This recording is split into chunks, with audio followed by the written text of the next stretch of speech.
Hello everyone, आई hope कि आप सब ठीक होंगे।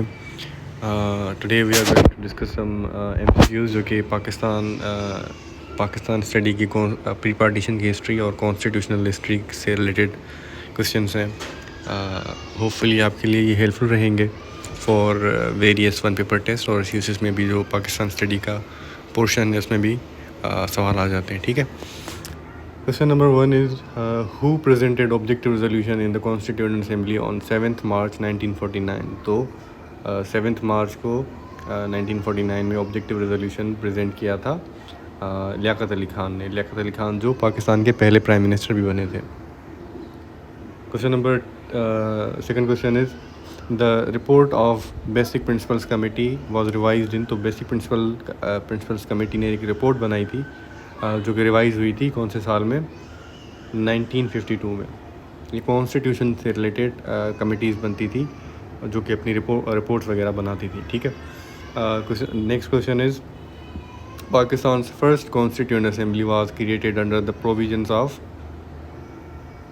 तो पाकिस्तान की जो पहली कॉन्स्टिट्यूएंट असेंबली बनी थी आइन साज असेंबली, वो इंडियन इंडिपेंडेंस एक्ट 1947 से रिलेटेड बनी थी, उसके प्रोविजंस के ऊपर बनी थी। Question number next question, the office of governor general was एबोलिश्ड under the. तो गवर्नर जनरल की जो पोस्ट थी उसको अबोलिश करके प्रेसिडेंट की पोस्ट बनाई गई थी। वो 1956 कॉन्स्टिट्यूशन में बनाई गई थी। 1956 वाले कॉन्स्टिट्यूशन से पहले गवर्नर जनरल का ओहदा हुआ करता था। सबसे पहले गवर्नर जनरल थे कायद आज़म मोहम्मद अली जिन्ना। उसके बाद जब पहला कॉन्स्टिट्यूशन आया 1956 वाला, उसमें इस पोस्ट को एबॉलिश कर दिया गया और उसको उसकी जगह पे प्रेसिडेंट की पोस्ट लाई गई। तो जो लास्ट गवर्नर जनरल थे वो थे सिकंदर मिर्ज़ा, और वही फर्स्ट प्रेसिडेंट भी बने 1956 कॉन्स्टिट्यूशन के हिसाब से। Next question is which governor general dissolve the constituent assembly in 1954। तो मतलब गवर्नर जनरल जो पोस्ट थी उसके पावर्स में ये भी एक पावर थी कि वो जो कॉन्स्टिट्यूएंट असेंबली है उसे डिसॉल्व कर सकता था। वो जो जिन्होंने पहली कॉन्स्टिट्यूएंट असेंबली 1954 में डिसॉल्व की थी वो थे गुलाम मोहम्मद थे जिन्होंने पहली कॉन्स्टिट्यूएंट असेंबली को डिसॉल्व किया था। Next question is the one unit policy merged the provinces of west Pakistan into a single province in. तो ये हुआ था 1955 में। 1955 में ये हुआ था कि सबसे पहले जब पाकिस्तान आज़ाद हुआ था तो पाकिस्तान के दो विंग्स थे, ईस्ट पाकिस्तान और वेस्ट पाकिस्तान। तो उनमें पैरिटी आने के लिए, इक्वलिटी लाने के लिए दोनों विंग्स में दोनों को 1 यूनिट में डिस्ट्रीब्यूट किया गया था। और इस 1 यूनिट के हिसाब से जो वेस्ट पाकिस्तान था, जो अभी का वाला पाकिस्तान है, उसके सारे के सारे प्रोविंसेस को एक ही यूनिट बना दिया गया था, जिसमें सिंध, बलूचिस्तान और पंजाब, KPK वगैरह सारे के सारे एक ही यूनिट बन गए थे। मूविंग अहेड, ये बने थे 1955 में। Moving ahead, the national assembly under the 1962 constitution consisted of. तो जो 1962 में जो सेकंड कॉन्स्टिट्यूशन था उसके हिसाब से basic democrats as electoral college, वही मेंबर्स थे नेशनल असेंबली के। ठीक है। जो अयूब ख़ान थे उस वक्त के प्रेसिडेंट, तो उन्होंने एक सिस्टम इंट्रोड्यूस करवाया था बेसिक डेमोक्रेसीज़ का।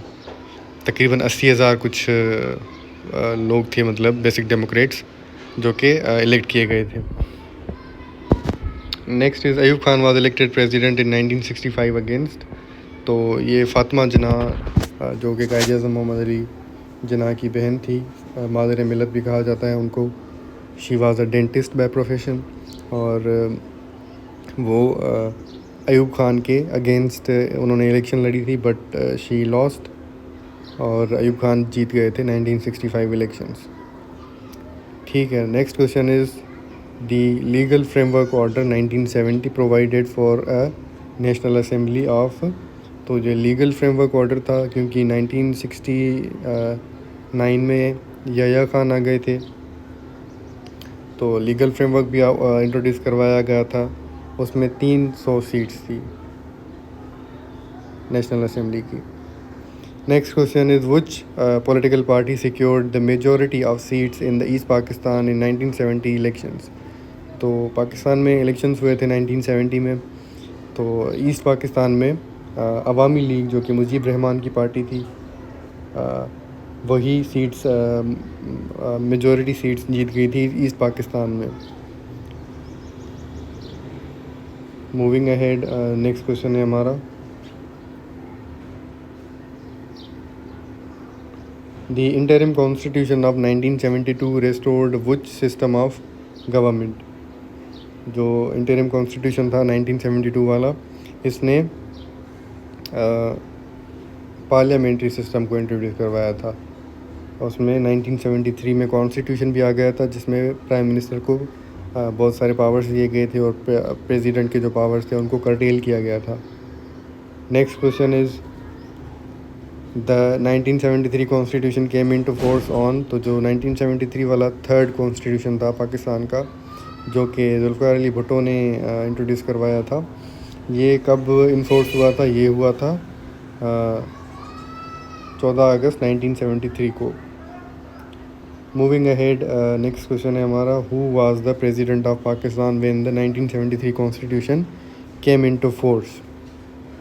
पाकिस्तान का उस वक्त प्रेसिडेंट था जुल्फ़िकार अली भुट्टो। तो जब याह्या खान अपनी पोस्ट छोड़ी थी तब जुल्फ़िकार अली भुट्टो सिविलियन प्रेसिडेंट बने थे, फर्स्ट इलेक्टेड प्राइम मिनिस्टर। उन्होंने पहली इलेक्शन, जनरल इलेक्शन भी जीती थी।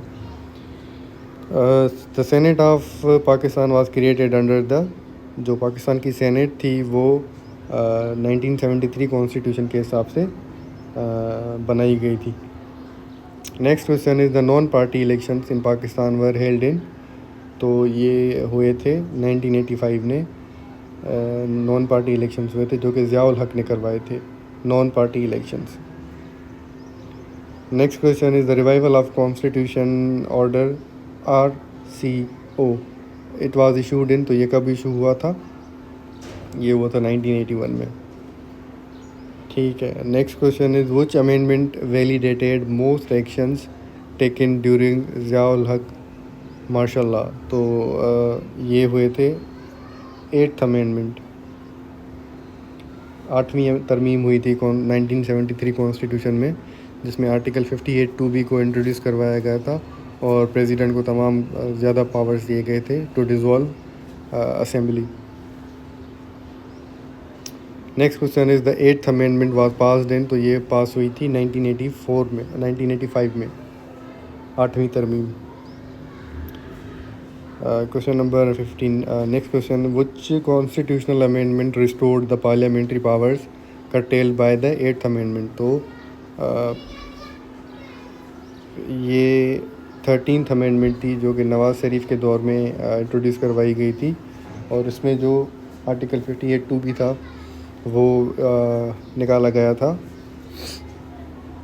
ताकि प्राइम मिनिस्टर की पावर्स इक्वल हो जाएं और प्रेसिडेंट के पास पावर्स ना रहें। Next question, last question for today is the concurrent legislative list was abolished during. जो कंकरेंट लिस्ट होती है, मतलब लिस्ट उसको कहा जाता है जिसमें फेडरल गवर्नमेंट के पास कुछ सब्जेक्ट्स होते हैं जैसे हेल्थ, एजुकेशन, हायर एजुकेशन, और वो डिवाइड होके प्रोविंसेस के पास चले जाती हैं, ये लिस्ट होती है। तो एक कंकरेंट लिस्ट हुआ करती थी जिसमें जो सब्जेक्ट दोनों फेडरल गवर्नमेंट और प्रोविंशियल गवर्नमेंट दोनों मिलके देखें उसे कंकरेंट लिस्ट कहा जाता था। तो ये एबोलिश की गई थी इन 18th अमेंडमेंट, जो कि 2010 में हुई थी और पाकिस्तान पीपल्स पार्टी ने इंट्रोड्यूस करवाई थी 18th अमेंडमेंट। ठीक है, these were the constitutional questions for today. I hope कि आपको समझ में आ गए होंगे। I will see you in another video. Till then take care. अल्लाह हाफिज़।